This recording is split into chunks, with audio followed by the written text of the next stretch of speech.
Arsye se brenda aktualisht gjithë opinioni publik po e konsideron një dorëzim ndaj Hamasit.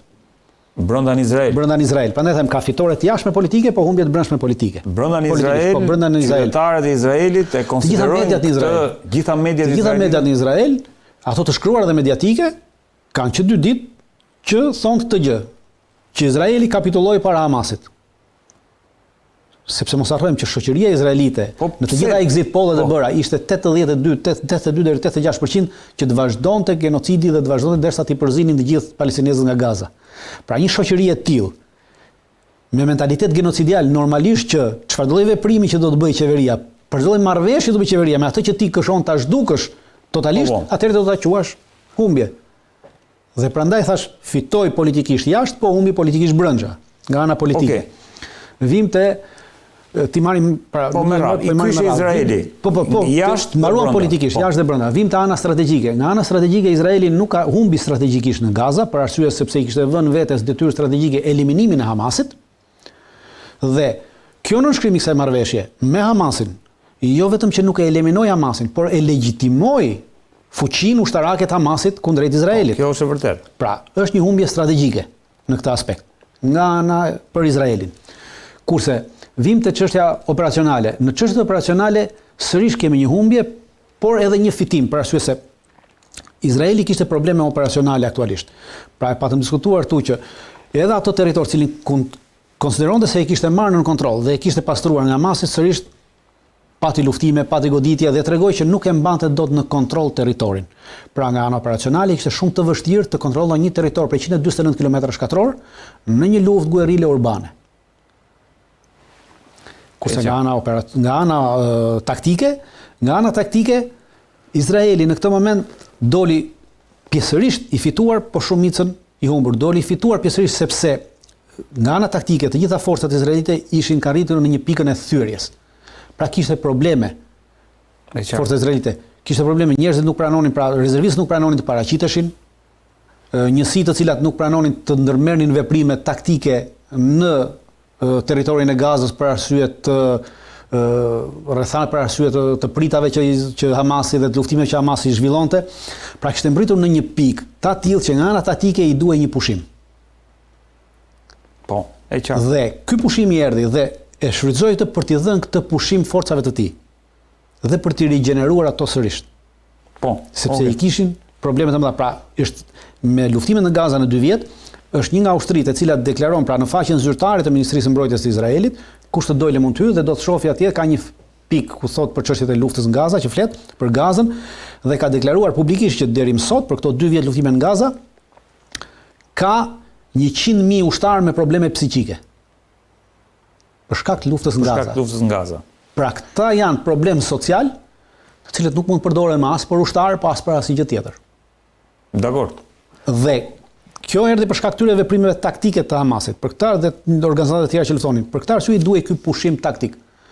Pra në këtë aspekt. Tash i vim te Hamasi. Jo, si stabilitet politik, sepse Ben-Gvir edhe Smotrich kanë deklaruar që mund të largohen nga koalicioni qeveritar për shkak të kësaj. Unë nuk besoj që do largohen, ose po bëjnë presion, atje ka shkuar Jared Kushner dhe Witkoff. Atëherë unë po e paraqej, kjo është gjitha një mashtrim publik, politik, që këta 2 individ, ta 2 kriminal lufte janë duke bërë për arsye në thjesht. E para, plani i fazës parë që është miratuar nga qeveria izraelite është miratuar unanimisht. Pra këta i kishin 2 e kemi foton unanimisht, po me presionin e Kushnerit dhe Witkoff që ishte prezent. Është votuar unanimisht. Ja u i kemi kur kanë qenë në Izrael. Është votuar unanimisht. Dakor. Në shkurt nuk u votua unanimisht. Në shkurt? Jo, në shkurt ta 2 zotërit nuk votuan, pra e kundërshtuan planin. Dhe plani u miratua me shumicë, po jo unanimisht. E qartë. I njëjti plan, e njëjta fazë, pikë për pikë. Tashmë është miratuar unanimisht. Pse është miratuar unanimisht? Në rast se Gjergjia do ndihmoj me ata hartë i thot 58%, për arsye se këta kanë dalë fituar, pra këta duan kontrollin e Gazës. Dhe janë 2 persona që thonë që neve duam të përzën, pra kanë deklaruar vazhdimisht që duan përzën gjithë nga Gaza, duan vrarë gjithë palestinezët. Jo, ajo tjetra i thotë kjo. Pra për këta është fitore Dhe këtë fitore po e shesin tashmë për të mashtruar opinionin publik që neve do dalim nga kjo sepse neve humbëm. Në fakt këta fituan, morën 58% të një territori që nuk e kontrollonin fare. Gjithë Gaza, Izraeli kontrolloi Gaza, ishte një apartheid. Po. Pra ishte një burg në qiell të hapur. E konsideron Kombet e Bashkuara e kanë konsideruar një burg në qiell të hapur. Dakor. Dhe tashmë në këtë burg në qiell të hapur nuk e kontrollonte Izraeli para 2 viteve. Tashmë do marrin në kontroll 58%. Kështu që është e fituar, këtë kanë kërkuar, absolutisht. Për këta është fitore.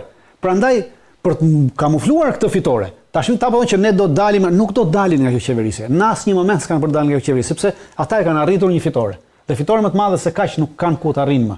Dritan, po kjo që Netanyahu, domethënë Trump i ka bërë presion Netanyahu dhe kjo sipas Washington Postit, që nëse nuk do ta pranonte këtë gjë, Amerika nuk do ta mbështeste më në këtë aventurë, le të themi. Mua më vjen mirë që më në fund publikisht Shtetet Bashkuara të Amerikës po e pranojnë, pra edhe Trump e pranon që Amerika është bashkë genocidiale në Gaza.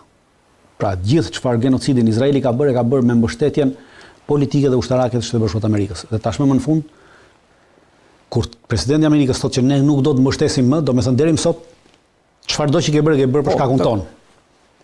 Po, kështu thot Washington Post. Absolutisht, pra dhe kemi thënë disa herë prej fillimit të këtyre, pothuajse për 1 vit e gjysmë, kemi thënë që është njëjta që ajo çfarë Izraeli po bën është për shkak të mbështetjes amerikane. Në rast se Amerika do vendosë në një moment mos i jepte armatime dhe municione Izraelit, nuk lufton dot më nesër.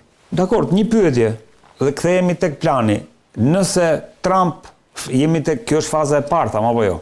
Nëse Trump në fazën e dytë i bën të njëjtin presion Netanyahut, a do funksionoj presioni në kuptimin që për të vazhduar implementimin e gjithë planit, sepse po themi që fuqinë dhe presionin kryesor nuk varet nga Trumpi, totalisht varet nga Hamasi. Pra në rast se Hamasi thotë ne i dorëzojmë armët dhe fillon dorëzimin e armëve, pra këtu do diskutohet dorëzimi i armëve. Prandaj mbetet për diskutuar dhe them që është e parë në faza e dytë. Tani dalim tek Hamasi që ta diskutojmë. Jo, se është e lidhur me këtë ndaj po. Pra, në rast se Hamasi thotë do dorëzoj armët dhe diskutohet mënyra e dorëzimit të armës, se tashmë nuk është diskutuar, pra është për të diskutuar faza e dytë.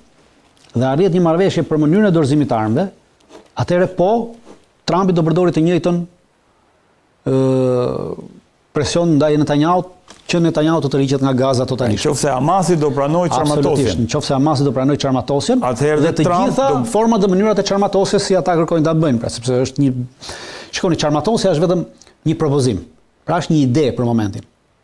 Nuk ka bisedime, prandaj gjithë ajo u propozua faza e parë dhe për fazën e parë u detyruan palët të ulën dhe diskutuan një javë për të arritur 4 pika të fazës parë. Dhe tashmë në fazën e dytë do vim tek çarmatosja. Çarmatosja kërkon bisedime të tjera. Mënyra e çarmatosjes, si do çarmatosësh, ku do çarmatosësh, ku do japësh armët, si do japësh armët, pra gjitha këto janë probleme. Kush më garanton mua që kur të jap armën ti nuk më identifikon? Pra të gjitha këto janë probleme që ndodhin. Pastaj ti se di sa armë kam unë, çfarë armësh kam unë. Ti mund kërkosh edhe armë që unë si kam dhe më thua nesër si e çarmatose. Pra të gjitha kjo është një bisedë e gjerë që mbetet për të diskutuar sërish. Dhe kur të mbaroj ky diskutim dhe palët bien dakord, pra Hamas të bjerë dakord që okej, gjitha janë tonë rregull dhe firmos atë marrëveshje, atë moment po, sërish Trumpi do ta përdori të njëjtën gjë ndaj Izraelit për të tërhequr. Po, e qartë. Sërish, pra kështu do funksionojë, nuk ka funksionim tjetër, po unë nuk mendoj që kjo do funksionojë.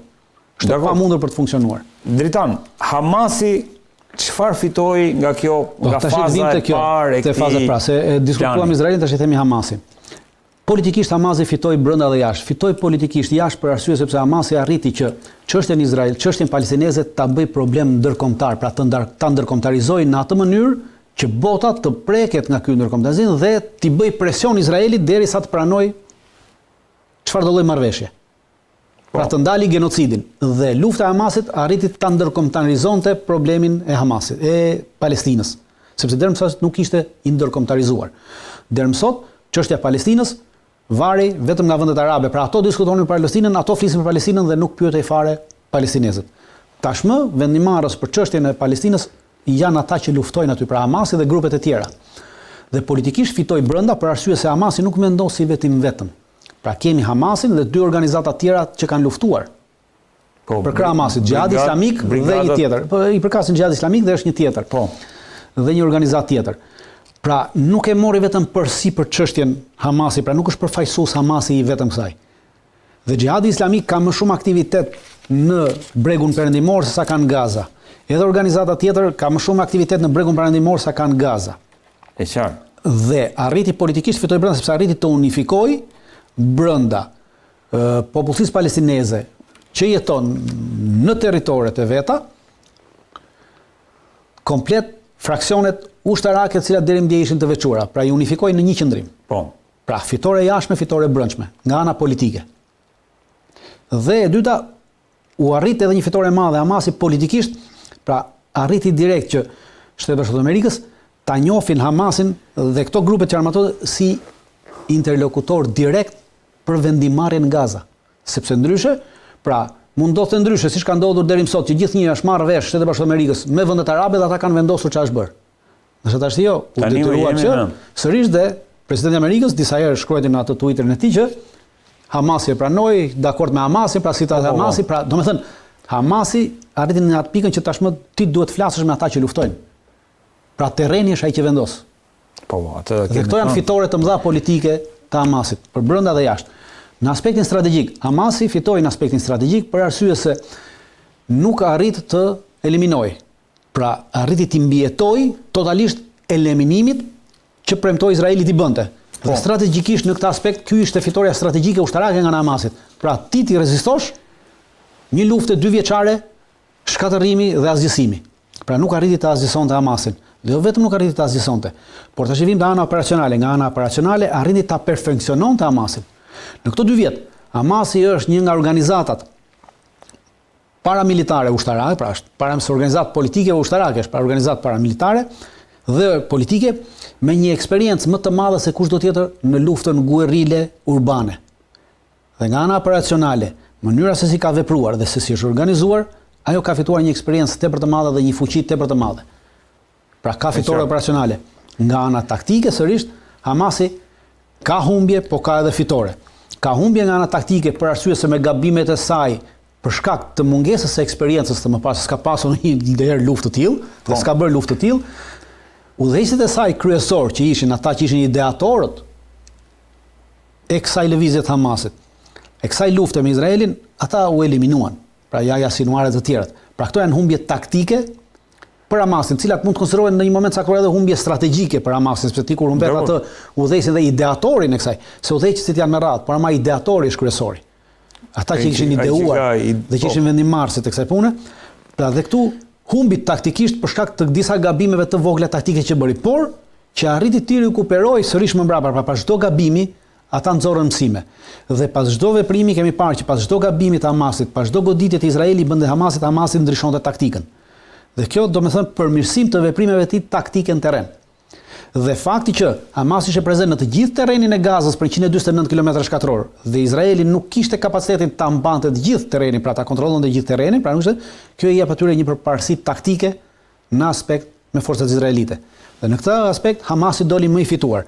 Prandaj gjithë kjo shoqëria genocidiale izraelite që donte përjashtimin e spastrimin etnik, në rast se do mendojmë sipas tyre, mund të themi që ata kanë drejtë që Izraeli është i humbur në këtë rast.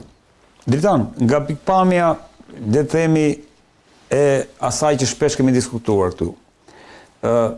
Le të kujtojmë para datës 7 tetor, kemi patur le të themi një rrethim të Izraelit nga Hezbollahu, kemi pasur aksin e rezistencës që shpesh e kemi diskutuar këtu. Pra kemi pasur Sirin që ka qenë le të themi një nga mbështetësit kryesore të Hezbollahut, kemi pasur Hezbollahun, kemi pasur milicin në Irak, kemi pasur Huthit, kemi pasur edhe Iranin. Domthonë nga një pikturë e madhe që shikojmë pas datës 7. A mund të konsiderohet fitore e Izraelit fakti që Siria nuk është më ajo që ishte, Hezbollahu pak a shumë është pothuajse neutralizuar, sepse nuk e shikojmë të aktivizuar. Kemi milicit irakene që pak a shumë nuk është se u bë prej disa kohësh, pak të këtu në emision nuk i kemi diskutuar që të kenë bërë ndonjë goditje brenda Izraelit. Huthit po ashtu, domethënë po gjuajnë, po nuk është se po e bëjnë presionin siç ishin dikur. Pra, nga kjo pikpamje, Izraeli, a mendon se e ka thyer atë rrethimin që i shkaktonte ai aksi i rezistencës? Jo, nuk e ka thyer rrethimin, për arsye se do kemi që parasysh. Para 10 viteve, shto kësaj dhe këtë dritan, humbjen e sinuarit e njerëzve më të rëndësishëm të Hamasit, e Ismail Hanije, Yahya Sinuar e tjerë. Ajo është humbje strategjike dhe taktike për Hamasin, e thash atë. Por në aspektin e thyrjes së aksit të rezistencës, pra, do të kemi që parasysh, juve përmendet edhe Sirinë si pjesë e aksit të rezistencës. Siria në 10 vitet e fundit nuk ka qenë pjesë aktive e aktit të rezistencës. Nuk ishte Siria ajo që mbështeste Hezbollahun, por ishte Hezbollahu ai që mbështeste Sirinë. Dhe Hezbollahu e mbante me veprimet e tij luftarake dhe taktike dhe operacionale në Siri, mbante në pushtet Asadin. E qartë. Së bashku me ndihmën e Rusisë dhe Tiranit. Por aksi kryesor i rezistencës ka qenë Iran, Houthi, Hezbollahu dhe Hamasi.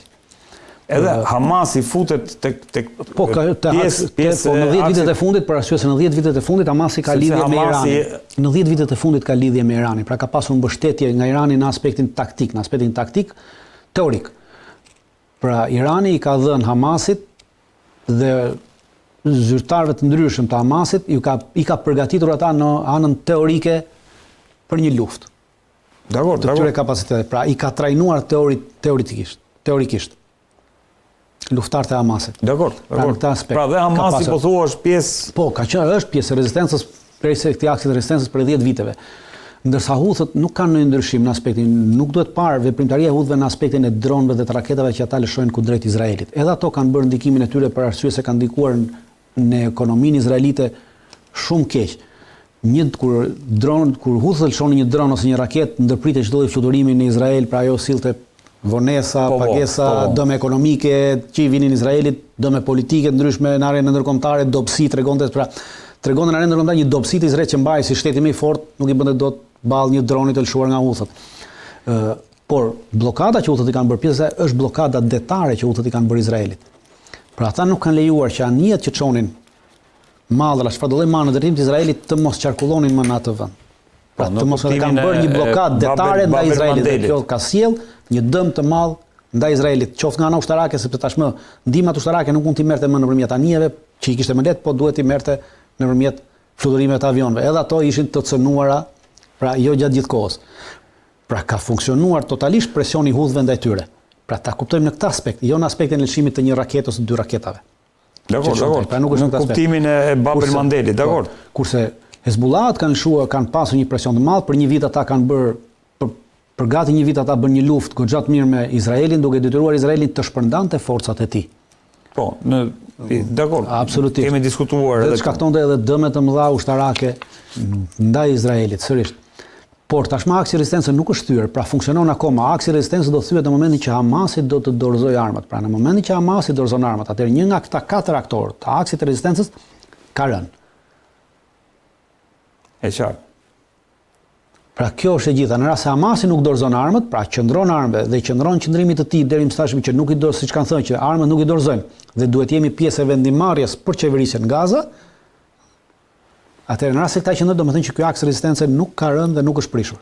Në momentin që ky bie, pra në momentin që ti dorëzimi i armëve po thua, dorëzimi i armëve, do të thënë që ti fitore në kuptimin e rrezikut ekzistencial që ndjen Izraeli. Thyen, pra në momentin që Hamasi dorëzon armët, kemi një thyrje të aksit të rezistencës, sepse nga 4 aktorë mbeten 3. E qartë. Atëherë themi që në këtë aspekt, në këtë drejtim, Izraeli fitoi. Deri në këtë moment Izraeli nuk ka fituar, aksi i rezistencës ekziston akoma. Në këtë kuptim. Dritan, nëse do kishim një paqe siç paralajmëron të qëndrueshme, siç paralajmëron Donald Trump, i cili po kërkon edhe çmimin Nobel për paqe. Dhe ja ku e kemi këtu këtë foton, domethënë pak a shumë edhe Rusia kishte deklaruar nëpërmjet zëdhënësit që ne do të lobojmë që Trump ta marrë këtë çmim nëse jemi drejt një paqe të qëndrueshme në linjën e mesme. Si do ta lexoje këtë për linjën e mesme? Çfarë do të prodhonte kjo? Kjo do të prodhonte atë që thash, një kolonizim të ri. Kjo do të institucionalizonte ndarjen e Palestinës dhe ndarjen e Gazës, siç e pam në ato hartat. Do të Pra në rast se nuk do të sillte asnjë ndryshim lidhjen e mesme, lidhja e mesme do të vazhdonte siç ishte, do të sillte ndryshim vetëm në aspektin që Izraeli do të shihej me një sy të ri, pra si një vend paqësor, ndërkohë që Izraeli nuk është vend paqësor, dhe as Shtetet Bashkuara të Amerikës nuk e kanë atë për interesat paqes, e kanë për interesat tyre hegemoniste në këtë territor. Dhe për mendimin tim e gjitha kjo çfarë po ndodh është pra në rast se në rast se të flasim për çështjen paqe në këtë aspekt, pra në këtë mënyrë, se çfarë po ndodh Gazës dhe Palestinës në mënyrë që ti heq sovranitetin, pra ti nuk do të japësh sovranitet ti shtetit, ndërkohë që ti mundohesh të japësh të shtet duke deklaruar që ky shtet do të jetë si një shpërblim në rast se sjellja juaj do të jetë në vizionin e pushtuesve. Pra në rast se sjellja e palestinezëve nesër do të jetë brenda vizionit të izraelitëve, atëherë juve do ta merrni shtetin tuaj. Që nuk do jetë më kërcënim për Izraelin. Po, për kërcënim për çdo të thotë kërcënim për Izraelin. Izraeli thotë nuk e njoh shtetin e Palestinës.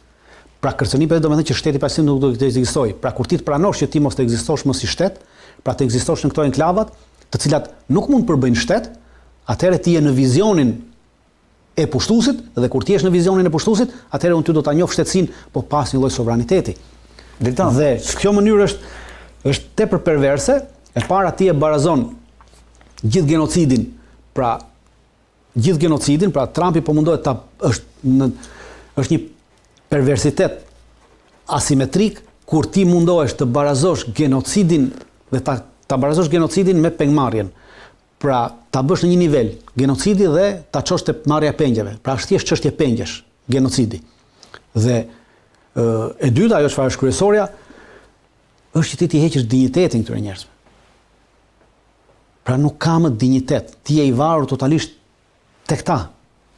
Dritan, me që i morëm me radhë Izraelin, Hamasin, Trump çfarë po fiton nga kjo, sepse në rast se mbetemi dhe i rikthehemi asaj që ndodhi në marrëveshjen e parë, domethënë nëse kjo prishet, kjo është një rënim i reputacionit pastaj të Donald Trumpit. Shiko, unë prandaj thash Trumpi do vazhdoj ta mbaj këtë presionin për arsye se është ajo që thoni juve. Në rast se këtu prishet gjithçka, pra në rast se prishet në aspektin shumë jehon kësaj. Thash, në rast se prishet në aspektin që Hamasi pranon pjesën e dytë, fazën e dytë. Po. Automatikisht Trumpi do t'i qëndrojë kësaj për arsye se u mbet reputacioni dhe mori fund reputacioni i Amerikës dhe i Trumpit bashkë me të. Nëse Hamasi pranon çarmatosin, atëherë Trump do bëj presion. Absolutisht do bëj presion. Në këtë aspekt do bëj presion për arsye sepse i duhet Trumpit në këtë mënyrë siç thash të vazhdojë të legjitimojë genocidin, të vazhdojë të legjitimojë gjithë pjesën tjetër dhe siç thash po bën një asimetri perverse ku po e barazon pra pushtuesi po falet ndërsa i pushtuari po demonizohet. Kjo është e gjitha që po ndodh. Dhe Trumpi do vazhdojë ta mbajë këtë lojë. Në rast se palestinezët do të vinë pas kësaj loje, pra në rast se Hamasi do të vijë pas kësaj loje, në rast se Hamasi nuk i vjen pas kësaj loje, automatikisht Trumpi do i japi dorë të lirë Izraelit për të bërë ato që Izraeli kërkon të bëj. Edhe ka dashur të bëj. Pra në këtë aspekt, Trumpi në këtë moment është duke vepruar thjesht mbi çështje egoiste. Pra nuk ka asnjë lloj interesi tjetër, pra në aspekti i Trumpit nuk ka ndonjë aspekt tjetër. Është thjesht çështje egoiste e tij dhe në këtë çështje egoiste të tij normalisht që ka edhe aktorë të tjerë të jashtëm dhe të brendshëm, cilët mundohen të përfitojnë nga ky egoizëm i Trumpit. Nëse rifillon sërish të Dritan, nëse nuk arrihet paqja, çfarë lindje mesme? Do të kemi gjë parasysh për paqen, nuk ka paqe në lindjen mesme derisa atje të ekzistojnë që palestinezët të jetojnë të lirë në tokën e tyre. Unë nuk mendoj që jemi në fazën, në pikën që tashmë ti mund të bësh dy shtete. Ideja e dy shteteve për mua është e humbur dhe e mbaruar, për arsye se ti ke Palestina edhe në rast se sot njihen dy shtete, pra në rast se nuk i ka jepen territoret deri në 67-ën, sipas marrëveshjes së 67-s, që është përcaktuar nga OKB-ja, në këto territori që është sot Palestina nuk mund të funksionojë si shtet, sepse është i ndarë në 4-5 enklava. E qartë. Dhe këto 4-5 enklava nuk kanë lidhje territoriale me njëra tjetrën. Pra ti nuk mund të funksionosh në një shtet i cili nuk ka lidhje territoriale me njëri tjetrin, dhe ndërkohë që për të kaluar nga njëri shtet në tjetër, duhet të kalosh në territorin e një shteti tjetër, në të cilin nuk pranon të njohë ty. Pra ti nuk ke mundësi ti kontrollosh veprimtarinë tënde në këto shtete. Pra ky shtet është jo funksional. Edhe në rast se ky të jepet. Nuk ka asnjë mundësi funksionimi ky shtet. Prandaj vetmja mënyrë është zgjidhja me një shtet të vetëm. Një shtet i vetëm. Drejt asaj po thua. E vetmja zgjidhje për paqe është, ja shikoni, sot është kjo. Kjo është sot, 2020, kjo është edhe më. Kjo është sot. Pra shikoni, bregu perëndimor si është i ndarë. Dhe juve thoni nesër që do kemi 2 shteti Palestinës. Si mund të funksionojë shteti Palestinës me një pjesë këtu, kur është e gjitha, pra nuk ka kontroll dhe nuk ka shtrirje të njëjtë territoriale. Në momentin që ti nuk ke shtrrirje të njëjtë territoriale në shtetin, ky shtet është jo funksional dhe nuk funksionon më. Pra, ideja e 2 shteteve është mashtrim. Ideja që Trumpi po përdor dhe të gjithë po përdorin për 2 shtete, për një shtet palestinez është mashtrim. Edhe Hamasi e thot për shtetin palestinez. Po edhe Hamasi është duke mashtruar vetveten. Pra nuk e ka kuptuar akoma që ky shtet palestinez nuk mund të funksionojë kurrë. Nuk ka asnjë lloj funksionimi. E vetmja mënyrë